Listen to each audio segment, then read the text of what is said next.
on the ground expertise. That's what makes it a tool that we need and what we want to use.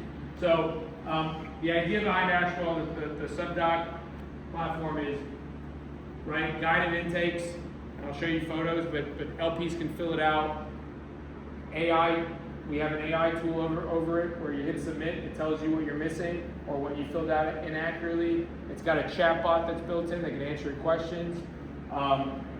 It's reusable from the LP side, so if you're an LP that's doing this a lot, you have a profile. If nothing's changed, you upload your new subdoc and it'll just drag everything over and you confirm it. Right, it makes it super easy.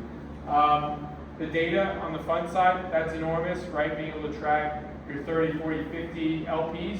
It's important because when you make capital calls, or you need to make distributions, or you need to give notices, all the things you need to do under the operating agreement, you've got to know who you're speaking to and who the go-to folks are on that. That's all built into the platform. Okay, like I said, it's not rocket science. Like the platform itself is not like this super impressive. It is impressive for legal tech because it sucks, legal tech as a whole. But again, the code itself, the functionality is not. We're not recreating anything that doesn't already exist. It's the way things work and the validation of it based on our expertise that makes it something worthwhile to use. And then obviously our access to the investor bases. Yes. Carta hasn't done this. Carta? I'm sending out some docs like next week. And Carta sent us, like we said, like a 60-page investor questionnaire. Yeah. We're having legal review. We have to send it out to every single like however they can. Yeah. Yeah. I don't know. You would think. I think they have more vibe coders than I do. Yeah, I don't know. But for example, like Carta and Angels List, they don't. So people come to me and go, hey, I want to put together an SPV. I want to invest $200,000 in this company, $1 million in this company. Do I use you or do I use Angels List and Carta? I go, and it's always about cost, right? And I go, look, cost-wise, I probably can't beat Angels List and Carta, but that's not my market. I'm not trying to compete with them. But what you don't get with Carta and Angels List is flexibility on your documents. It's all very much like boilerplate. Like you can, the things you can work on are how much you want to charge a management fee, how much you want to charge in carry. Those are the things. But the second side letters get involved, the second you've got a lead investor that wants to negotiate the LPA or the LLC agreement, there's no flexibility. You want to do cashless contributions, you want to do a bespoke waterfall, it all breaks. So, but if you've got a cookie cutter SPV that you're working on, and all you care about is your management fee, your carry, and you don't need it to be bespoke or even have a little bit of flexibility, Carta is a great fund formation tool. I don't know why they don't do the LP like investor intake process. I don't know. You would think it would be an easy thing for them to do, but yeah, it's probably the liability, the risk. They're not a law firm, so they can't sign off on subdocs being accurately filled out, and I don't think they want to get into that game. One of the things that we have to realize, practicing law, I actually wrote my law school research paper on this, practicing law without a license as a tech company. One thing that everybody forgets is the definition of practicing law without a license is defined by whom? The law. This is state. The state board run by lawyers. Yeah. And so you best believe the second our pocketbooks get tight because tech is practicing and taking away our business, they're going to cramp down.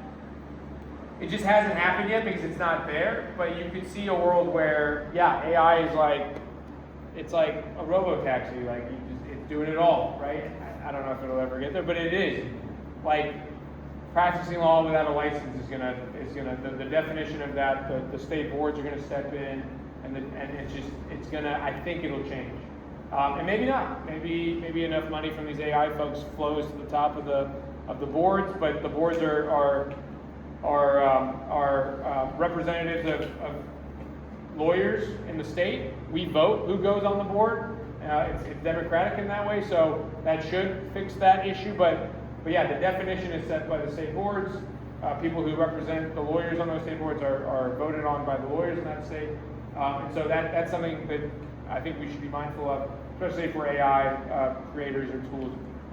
But that's where I believe like law firms that merge both, right? That are practicing law firms but have tech on the side that integrates well. I think that's at least what we're trying to do, and that's I think that's the key, right? It's not law-enabled tech platforms, but tech-enabled law firms, right? Like that's I think what most people want, especially at the very high stakes level. Like nobody's going to trust AI to do all of a $50 million acquisition, right? That's too much risk.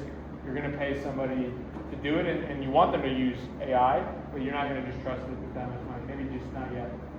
But yeah, great question. I don't know. I don't know why they don't send them this.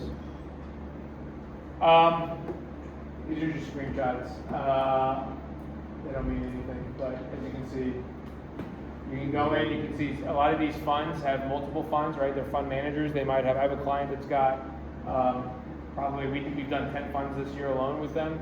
And so you can imagine each fund has at least 10, 15 LP, and it can get out of hand very quickly. So having a platform that tracks is important. This is probably the best screenshot. As you can see, like, this is the kind of questions that it asks. What you're not seeing here is, actually you're seeing here is, this is a bad example because it's literally verbatim, but what we try to do in most of it is to like humify it. So you can view the actual subdoc here on the right, but we try to like make it a little more succinct on the left, right? A little more readable. This isn't a good example of it, but there's parts where it looks like this, but we've really just said like,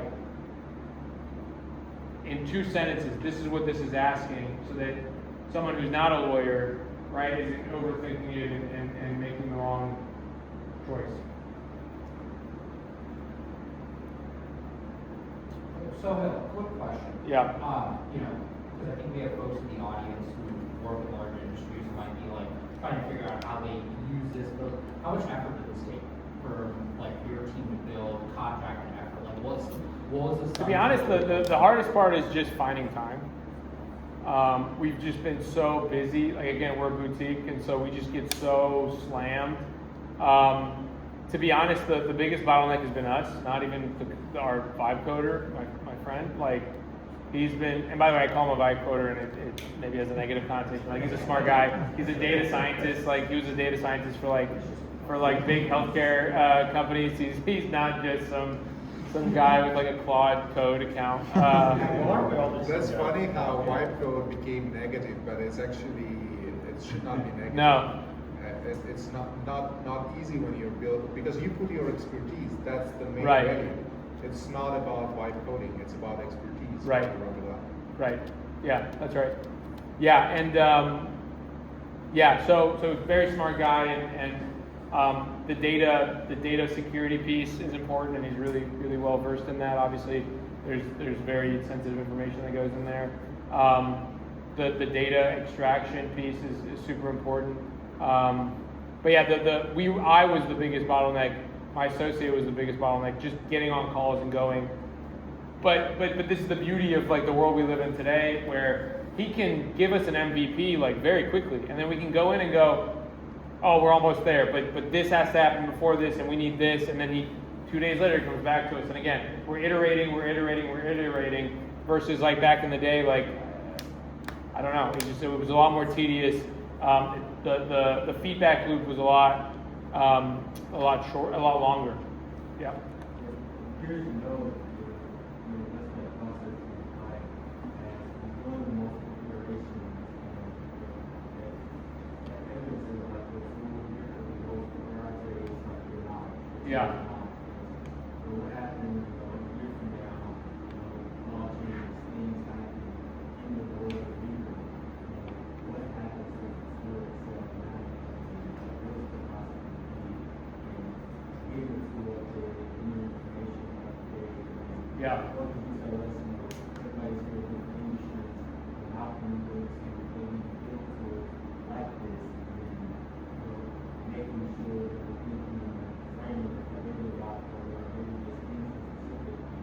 down. developing AI tools that like dynamics. That's something that's Yeah. lacking.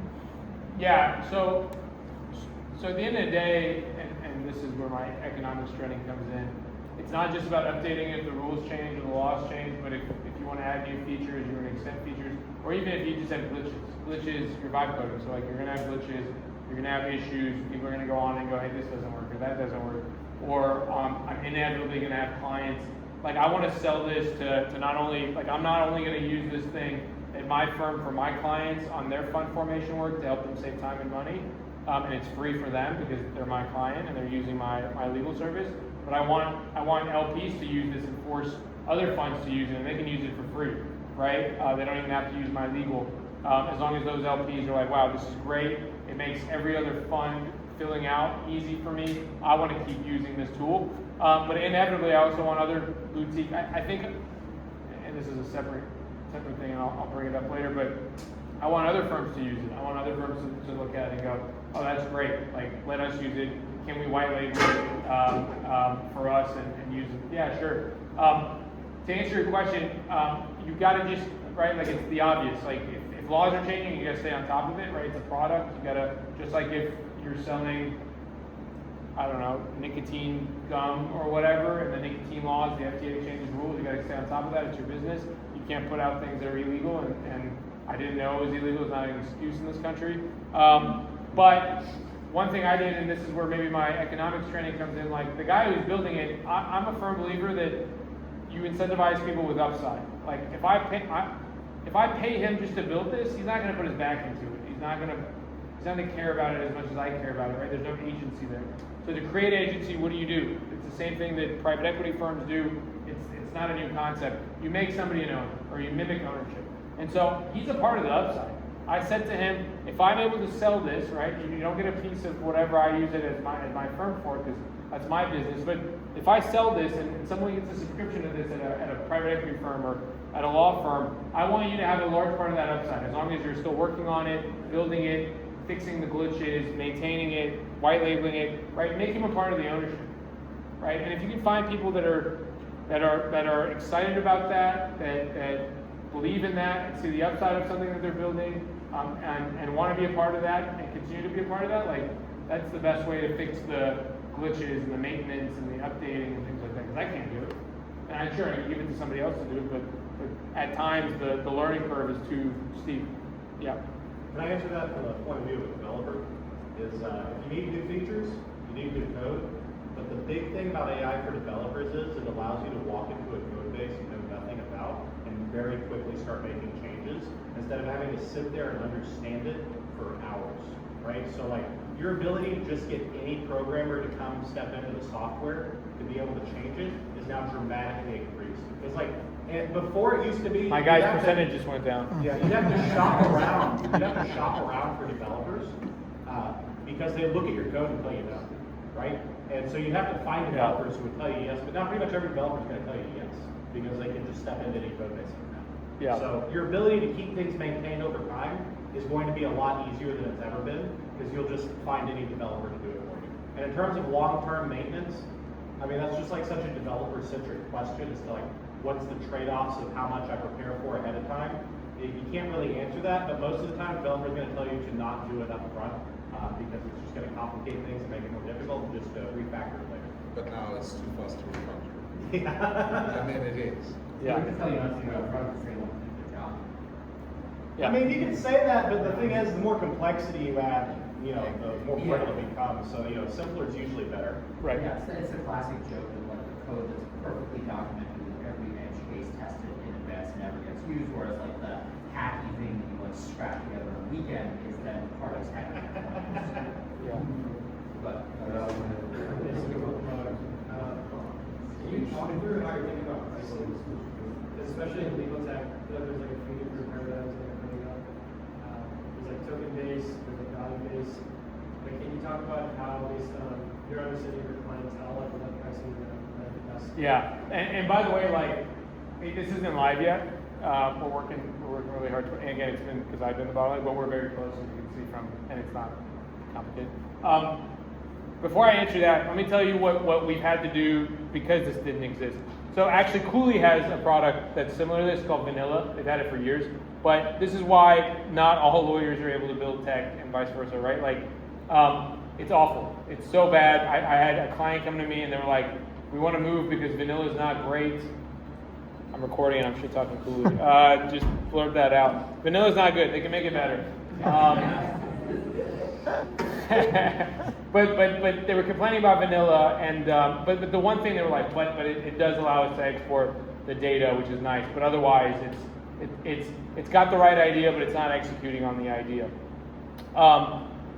What we had to do instead before we could get this out, and this is what we do now, is we put everything in a DocuSign. There's web forms in DocuSign, but it's so tedious because one thing you have to realize is, and it doesn't show them here, but there's questions that are conditioned on other questions. And there's things you have to answer if you answer certain things one way. And you have to build all of that logic into web form from DocuSign. And each subdoc is different enough to where you can't just do it once and then copy and paste it for every fund. You got to do it every time. And it takes my associate like 9 hours, which is great for me because I'm making a ton of money, but like not great for the investor. And I don't do it automatically. I ask them, I say, and I charge for it. And I go, do you want this? And if they've got a ton of investors and they want to make their process super efficient, we'll do it. But here's the problem. DocuSign is not really built for that. So the first time we did it, it was going fine. 2 months in, and we're in the middle of a $300 million raise. It disappears. The investors are clicking the link, they can't open it, and we're freaking out. DocuSign, I don't know if you guys know this, I'm shit talking DocuSign. DocuSign does not have customer service. It doesn't exist. That's a fact. It does not exist. It does not exist. So you're doing a $300 million fund, and your web form disappears, and you can't find it, and you're freaking out, right? So my associate didn't sleep that night. She remade it. Luckily, it stuck this time for some reason. They also had no idea where it went, why it went anywhere, whatever. But then that was actually the impetus for this was like, I can't trust DocuSign. This kind of like shortcut that I found to make it work, I can't trust. There's no customer service, there's no quality control, I can't control it.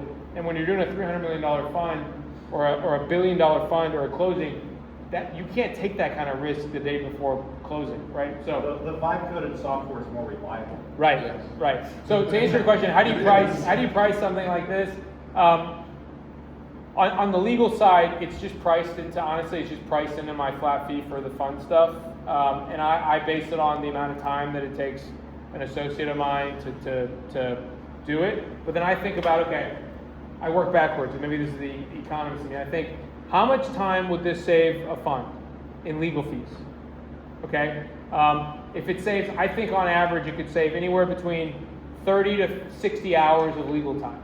And then you go to a Cooley or a Perkins Cooley where an associate is charging $1,200 an hour, right? So I'm not going to charge that because that's a crazy amount of money, but I could charge a fund that's doing one fund a month or a few months a year. I could maybe charge them $10,000, $15,000, $20,000 a month, right? And they would pay it pretty readily, right? It's at least I try to compare everything to what is the alternative, and what is the alternative cost, and what does it cost to me, and what's my goal at the end of the day. And I want to price it such that it's like an easy yes to everybody because, again, this thing's sticky. If you're an LP and you like it, you could force other funds to use it. And then once you force other funds to use it, as a boutique, my name starts coming up. Like, who the hell is this EBITDA law that's doing this? And let's maybe talk to them about our next fund formation, right? I've got like an indirect reason to give it out for cheap. Yeah. Is the accuracy on this, because this is obviously a legal process that you can't have errors in or you don't want, is that just the human person who's So checking once this that is it's filled right? out, Yeah. right? So again, I'm trying to reduce my legal review time. Once this is filled out, right? Again, certain things are required, conditions are already built in, so you can't even get to the next step until you fill things out. Then there's the review button right here. You see it says review. It's great. Once you hit review, AI reviews it and goes, hey, you can't not be accredited and invest in this. It makes no sense. You can't by law. Flags that for them. It says, if you're not accredited, stop here. Talk to the lawyer. they'll probably look at it and go, oh, that was a mistake, fix it. So a bunch of things that the review will catch, that the conditions will catch, then the review will catch, then once they hit submit, it goes to the lawyers, they still review it, but again, they're not having to send emails back to the client or the investor going, hey, are you accredited? And they go, what does that mean? And then we gotta explain it. That's all legal time. And then you extrapolate that over 10, 15, 20, 30 investors, it starts adding up, the time starts adding up tremendously, right?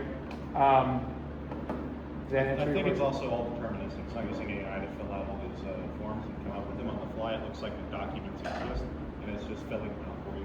Just But like it's a gonna Google match, I assume, it's going from your standard Yeah, data so- structure to Right. whatever. Yeah, so form they'll it's fill in. out, like, at its peak, when it starts going, they'll fill out the subdoc, they'll upload the subdoc. So 3 people can upload the subdoc. The investor themselves, if it's a fund that's not associated with our law firm, or that's not on the platform, they can put the subdoc in, and then it'll either pre-fill with what it knows about you already, or it'll walk you through it and you fill it out. The fund or the law firm that's using it can also upload it and then add all the investors' information, and then it'll get sent out to everybody to fill out. But once they upload the subdoc to PDF, it starts putting all the conditions and the things you need to fill out, part 1, part 2, part 3, part 4, right? It puts it all into this web form for you, and so you don't even have to look at the PDF. You can hide it. It says hide PDF, and you just start filling it out as you would a reservation for a restaurant. Yeah. This little button is great. I was testing it the other day. It's great. I don't know how you did this, but I was like, I was like really testing it. I was like, what car should I buy? And it's like, that's not what I'm here for. If you have a question about the document, let me know. And I was like, how do I do this? And it was like, I'm not here for that. And I just like really tested, and I did all the little tricks where you like trick it into doing the thing you want to do, and it didn't break, which I was really happy about. So it focuses specifically, like if you ask the little thing like, hey, what is an accredited investor? It'll tell you, obviously with the caveat of like talk to a lawyer, but it'll tell you. And in the platform, we've got buttons everywhere that's like, hey, do you want to talk to a lawyer? Do you want to talk to the fund? Send a message. Do you want to increase your capital commitment? Do you want a side letter? Do you need this? Do you need that? And it'll send emails through the platform. Yeah.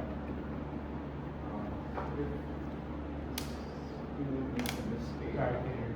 If the dude makes a mistake, like, who is held accountable? Is it like legally something was wrong? Is it the person who signed off on it, or is it like? That's the thing, right? Like, if the tool makes a mistake, presumably someone's gonna catch it. Like, this is what I mean about tech-enabled law firms. Like, this is meant to be used in the confines of lawyers being involved. So the subdoc, this helps you fill out the subdocs with more accuracy. If it's not at 100%, that last 1% needs to be caught by the fund's in-house team or their IR folks that are reviewing it, or a law firm that's reviewing it. It's a B2B situation. Yeah.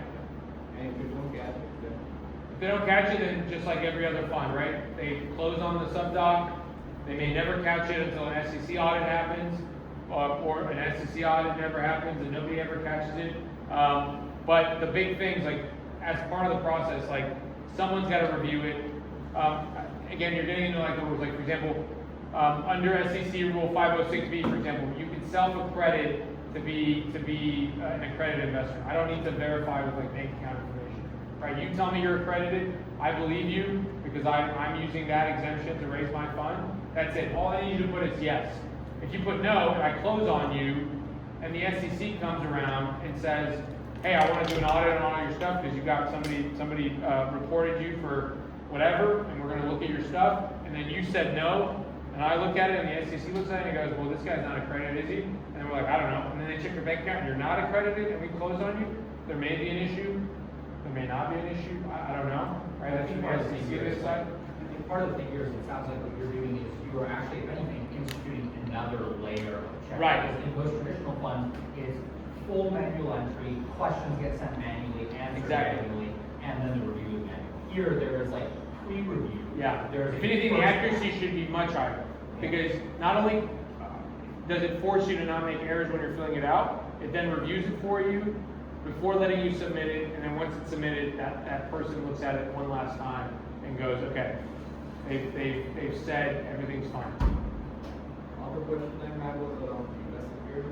Yeah. So are there laws where can you put the data in like public models or like we have to be self-hosted or like private models?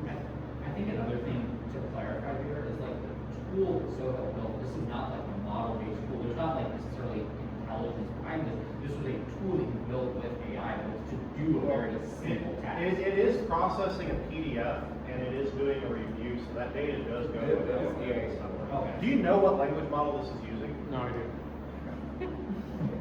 I hope it's using Amazon Bedrock, that's what you should be Yeah. using. You need to talk to your developer, be like, hey, are we using Amazon Bedrock? So you might have some legal issues with that. Yeah, so from a legal perspective, obviously, when people sign up to this, we're gonna have waivers, we have all that. Everything's stored on whether we try not, we're not gonna store anything on the actual database itself. Everything that it interacts with API-wise, for example, if we host a subdoc somewhere, box, everything's SOC 2, everything's encrypted on the way out and in, by the Yeah, lines but too. do you know if the language model provider is SOC You can have zero data collection.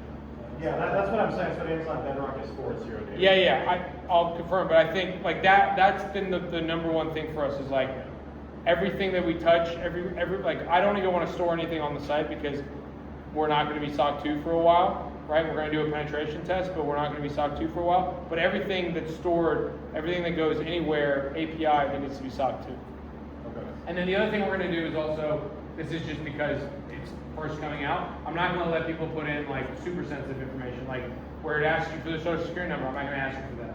Right, we're going to ask you for that through email or whatever platform that you feel comfortable giving to us. We're not going to Let's ask. see your form. Right, that's what people are doing right now, so, plausible deniability, but whatever, right, I'm not gonna ask you for a passport or documentation on this platform, right, it's gonna be outside of the platform, so again, security is like the number one thing for us, so making sure that things that aren't damaging aren't on there in the first place, making sure all the APIs and the places that are being stored and sent to are done encrypted and they are SOC 2. So that's stuff. And if you've got ideas, I'm happy to hear. Sounds like everybody here's got pretty good experience with it. So I'd love to hear more ideas. The Bedrock, I'll ask about Bedrock. How do you license card coding software to sell these? What do you mean? Like this, how do you get the ownership of it to sell or release to a private equity company or something? Like, what was this made of? Yeah, so I mean, I know what you're trying to get at. Like, hey, how do you can't patent the code, right? But like, unless they want to build it themselves, they gotta buy it from me. Like, if Carta builds this, can I sue Carta over like infringement? No, right? Like, there's two separate questions. I can sell it to whomever is willing to buy it. Can I enforce my whatever and create a moat around it and keep other people from using it? Probably not. Do I care? No. Building it is one thing, and then using it properly, right? Like, there's and I'm not worried, lawyers aren't very inept at doing this, and those would be the people that would most be able to commercialize this, right? And again, like, my goal is not to become a billionaire off of this thing, right? Like, it's meant to put us on the map and help my team and to help save money to the funds that I represent, right? Like, it's incremental. So as like a non-technical person yourself and knowing that your current partner is sort of technical adjacent, right? He's not a full-on coder, but he's gotten very good at these tools. What is like the most obvious challenge or next step that you see to like kind of better productize, polish? You know, is there anything holding you back from wanting to like go to the big law firms and presenting this as a product? Like, I'm curious what Big law firms are just like whatever industry you're in. You're always like, oh, it'd be great if so and so bought this for me. But then you go to so and so and they go, they're trained, and to move them off the track, they need to do it miles ahead. Like in law school, I used to have, we were in the, I don't know if you guys know, at Booth, there's a new venture challenge. It's like the #1 accelerator program for startups. Grubhub came out of it, Braintree that owned Venmo came out of it. We were the first law school-led team to get to the finals, and it was a real estate tech play. And I remember, like, through that program, I was on the phone with the chairman over at JLL. We had sit-downs with CBRE. To convince them of technology was such a like, they're not thinking that, right? Like these big folks. I remember when I was at Latham, I wanted to, A&O Sherman had this, Allen and Overy had this in London, and I loved it. They had a tech accelerator in legal tech. And I was at Latham and I wanted to recreate that. I was like, why don't we do this pre-legal AI, anything, like Harvey didn't exist. I'm like, why doesn't Latham have a legal AI accelerator? And I talked to every partner globally. I talked to the London head of the office, I talked to everybody, and they were all aligned. Couldn't get it off the ground. Couldn't get it off the ground. That's not the priority. Like tech is not, they're too large, they're too set in the ways, and this is why people aren't using Harvey. They're not using Labora, right? Like I guarantee you, like not even 10% of the lawyers are using any of these tools. Well, actually, that was something that we talked about, I think, in our discussion. Yourself as a small law firm, even my company is like a small startup. Everybody tells you you need to go after like the biggest account on day one, but I think actually a lot of the real value is in these smaller customers. I think those guys are at the leading edge. They're willing to adopt innovative technology, which means they might actually tell you what you need to hear in terms of like building the product that the market wants. And like ultimately, this tool would still be valuable for a big firm. If one day they came to you and said, hey, I want to use this, you could work with them, but you're not like dependent on them for business from day one. Right. Again, different. So just to clarify, that's my main question. Like you're really happy with the progress of this and the partnership you've built.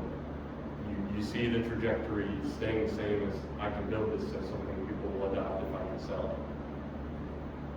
That's kind of my main question.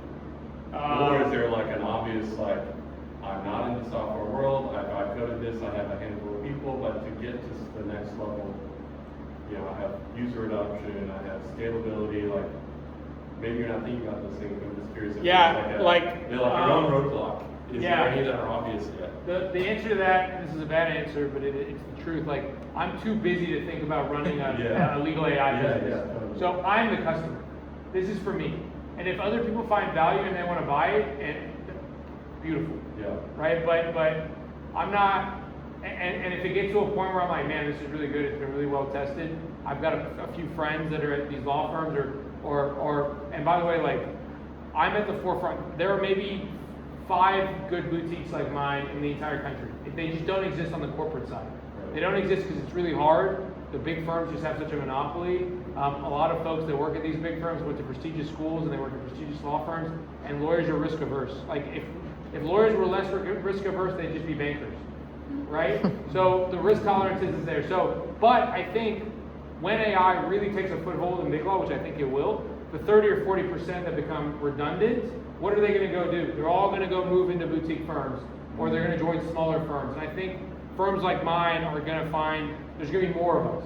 Yeah. And so I think those are the folks that need these tools because, again, like back in the day, like my associate did something a month ago where back in the day, like when I started practicing, back in the day, not too long ago, I'm not that old, but when we started practicing, we would have needed 3 associates to work all weekend to get that work product out on Monday.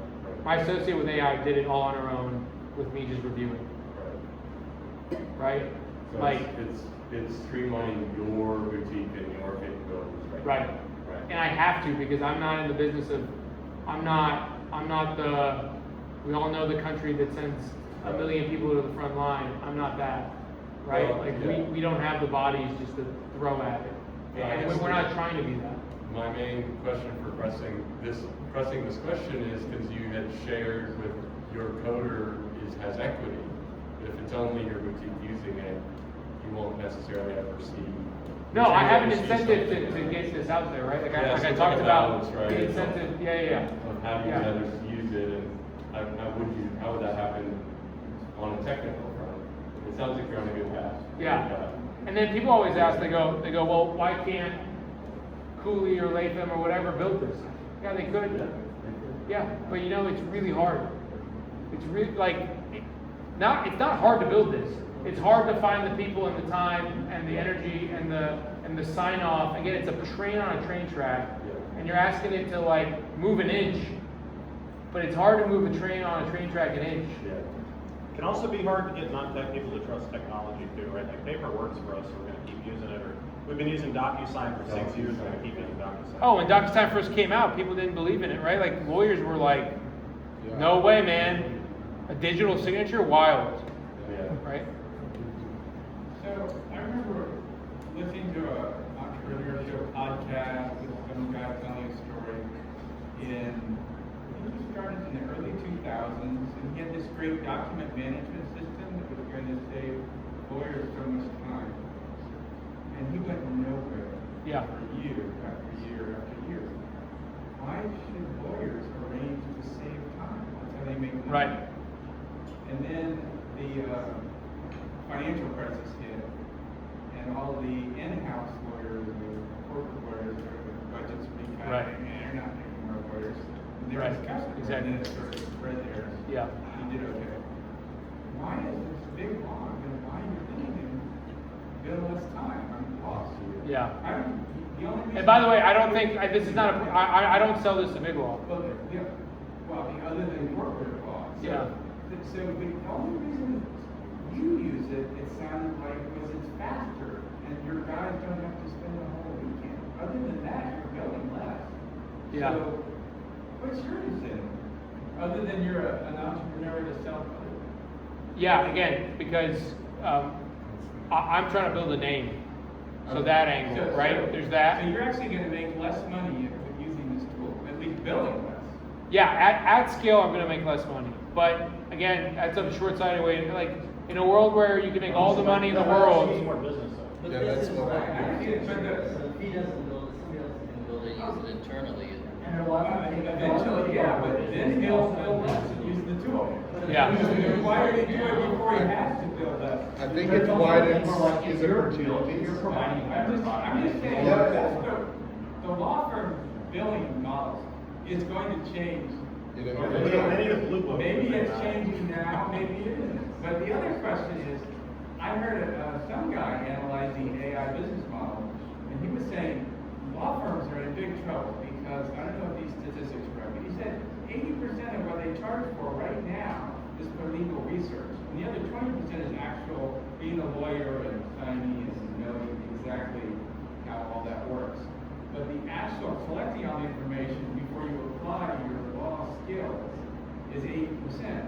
And that precedent just like went to almost zero. So law firm's business model is in the process of collapsing right Yeah. at the moment. Yeah, I don't know if it's 80%, maybe on the litigation side. On the corporate side, this is why you pay as much as you pay, because presumably that partner that's been practicing for 30 years has done 30 years of legal research.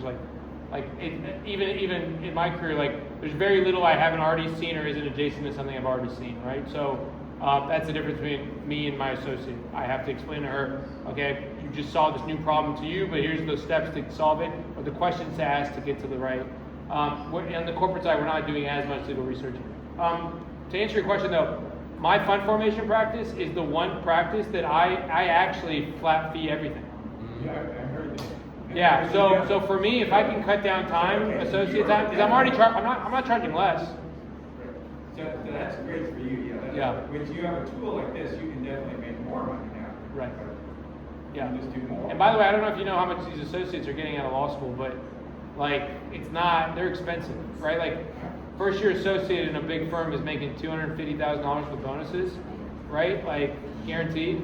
So But their life is billing 2,200 hours and. yeah, if they're a good ones, It's they just spend once again. increments Yeah. Recorded every. Yeah. Right. It's not much fun, is it? I don't know if you're done, but now that you've built this too, I assume you have a little different of an insight in your whole process of running your firm. Like, are you seeing other places where you can build up these? Yeah, that's the next. Yeah, so this is again, I said this a few times, like this isn't rocket science, like none of the actual building was like hard, it's just I don't know what that mumbo jumbo is. Caveat, I built most of this deck on AI too, so.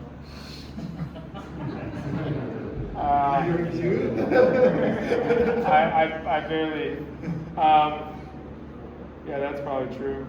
So yeah, to answer your question, yeah, so like I've got a lot of pain points, right? Like one thing, and I told Samir, is like one of the things that lawyers do, and every lawyer does this. I was talking to my IP lawyers. They have a 40-person boutique in Austin, and the partners there like still review their bills, right? Like if I have 3 associates, 4 associates, they're all putting narratives in. I personally have to sit there and read all of the narratives, make sure they line up, they make sense, they're not any errors, they follow the guidelines of the firm, they're not overbilling. Somebody says I was on a phone call for 30 minutes, another person says they were on that same phone call for 45. Where's the discrepancy? Like, especially in a world with AI, where there are now AI tools that are doing this reviewing and catching overbilling on the general counsel side from the client perspective, there's nothing that's like, at least that I've seen, that even the timekeeping tools, like why can't I aggregate my time, have this AI review it based on the feedback I give it and firm policies, and then update the narratives to match, like, it's not Alan K, it's A Killingsworth, right? Like my firm guidelines, and then make sure that the final invoice that's going out is pristine and accurate. Like there's nothing like that exists. I built a Claude skill that does that reviews them for me and gives me feedback. Like, hey, here's some things that like your associate built too much time on this. Like that should have taken, right? Stuff I've taught the skill to do, to catch, but it just doesn't exist. That tool just doesn't exist from a like just product standpoint where someone can build their time, it reviews the time and makes the narratives better, pulls it into a bill, sends the bill. You said this is something that like partners and big firms. Oh, big spend, firms. like, People are hours a month doing. Yeah, hours. It's insane. Like I probably spend 2-3 hours a month reviewing just narratives. Unbillable. Unbillable. Yeah, you can't bill for that. Or like document review. Back in the day, you had this thing called Kira, right? And Kira was pre-AI, and it was great. It was so great when I was an associate. It was so great that I actually ended up reaching out to the founder of Kira, this Canadian guy, great guy, who built it. And the next year, he sold it to Latera, which is a large legal company. They bought it for like good money. What it did was it was just a PDF reader. It would take all these documents and then read them and then pull out the provisions, and then you could find, hey, which agreement, if you're doing an M&A, you need to know which agreements have change of control provisions that don't allow you to assign it under new ownership, or that need consent, right? Or where they're interrelated parties. Like all these things you have to do. And if you're doing a deal that's got 600 contracts, your associate, this is where you need a lot of associates to just read all these contracts. It's a lot of time, right? Kira cut that down. But now in the world of AI, why hasn't Kira gotten better? Why hasn't Latera done that? Added AI, and maybe they have, but why isn't that tool just used? Like why am I having a hard time finding something that's like more readily available that I can possibly plug into my M&A, right? And cut down on diligence on buy side or sell side. So it's stuff like that. Yeah, there's a ton of stuff. I mean, if I just sit down and and again, every industry probably has this, right? Like just smaller pain points, and that's the goal for me is like, Ashwell is not just that product. I want Ashwell to be a full, if I can find somebody that's willing, and maybe this guy that I'm already working with, willing to do the invoicing stuff. Actually, I've got a guy who reached out to me and is doing the invoicing stuff I'm helping him with, or closing mechanics or other things, and we can package all of that into one tech platform, and then my law firm becomes the guinea pig or the partner on that, right? Again, these tech tools that are legal, because it's such a regulated industry, or it's such a, like I said, the definition of pricing law is so niche. The tools I want to build need a law firm involved. I'm not trying to replace myself. But there's so many other things that we can build, and Ashwell can become kind of a platform of a bunch of vibe-coded garbage that actually works though. I think that's the big point of like AI-generated software is bespoke software, very specific to a task, and that's really where people are going to get value out of it. It's why what's the customer management? Salesforce. Salesforce. Yes, why Salesforce is freaking out is because they have this nice generalized piece of software with this massive industry around it for giving people bespoke solutions that's not very good. It's better than Microsoft Dynamics. Yeah. But now you can actually do what needs to be done, right? Like what you built, you could not build into Salesforce recently, right? But now you have something that's very user friendly, that you can verify how it works, and that it works end to end, and the code is simpler than it would be for Salesforce.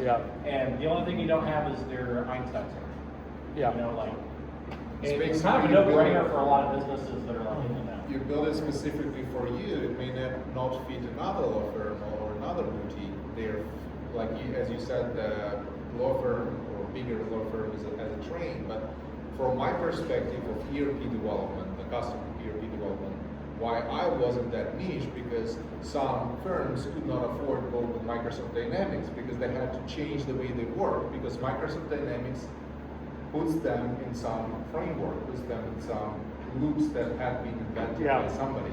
And here you basically automated the way you think, and you created the digital avatar of yourself, you know. One reason the law firms are trained is not just their sheer size, but lawyers are very like, and I can say this because I am one, like we're very hard-headed people. We like to work in the things we like to work in. Like we like to, like Claude in Word was a huge, like when Claude went into Word, and now I don't have to go to Claude, I can just use Claude in Word, huge. We work in Word, we work in redlining software, we work in the places we do our business, we don't like change. We like email. We don't. One time somebody came to me and they were pitching me this like software, like this will make your practice blah blah. And I go, I don't need another platform to log into. Unless it's already integrated in how we are doing our work, you're never going to get any lawyers to use this. In any industry. Because imagine this, we're doing like 100-hour weeks. I don't need any inefficiency or learning curve in my 100-hour week. I don't need that. That's why the billing automation is so hard, right? It basically has to always be watching every single thing you do across like your phone, your computer, your own mouth, so that it can generate the billing at the end. And it's just like, it's not like feasible. I don't even need it to put the input in for me. I just needed to review the input. Oh, okay. Yeah. But it has to know, like, you know, it has to check against something, right? So you have to measure this somewhere. Yeah. So that's really the problem. It's like seamlessly measuring instead of clicking the clock every time. Right. Yeah. I definitely want to allow these conversations to continue. I want to let Sohel get through the workshop, and then we have the courtyard out here to continue conversation. But I know we've kept people almost to the next thing. Okay. Let me. This is the last thing. So just talk to people doing the work. Pick a narrow over. This is just shit advice. Pick narrow over grand. Own the workflow and the data. Talk to people. Q&A, which we've already been doing, so that's it. All right, everybody, really quickly give Sohel a big round of applause. Look, I think the one lesson Bleep here out all the law is if you're a builder, talk to your customer, right? Like some of them will literally come to you and ask you to build a specific thing for them, but you have to be willing to listen to them. And if you are a corporate or if you're working for an organization, big or small, I mean, how big is your team?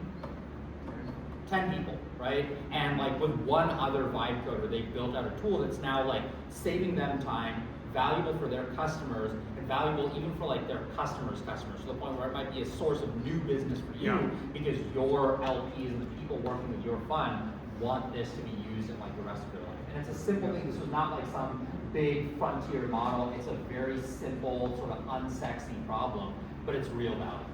I think that was one of the big things when we talked with Sohel and Cole, myself, the other organizers heard what Sohel was building. We wanted to share that lesson with the folks in the community. So I hope that was useful. Really quickly, Sohel, if you could pull up the WhatsApp code again, give folks one more chance to scan that. Never mind. If you need the WhatsApp code, come find me after the meetup. We will let you guys get out. Thank you guys for staying like a whole 25 minutes extra with us. We really appreciate your time, as always. Look forward to seeing you at the next one. Thank you for coming. If anyone wants to go legal, please.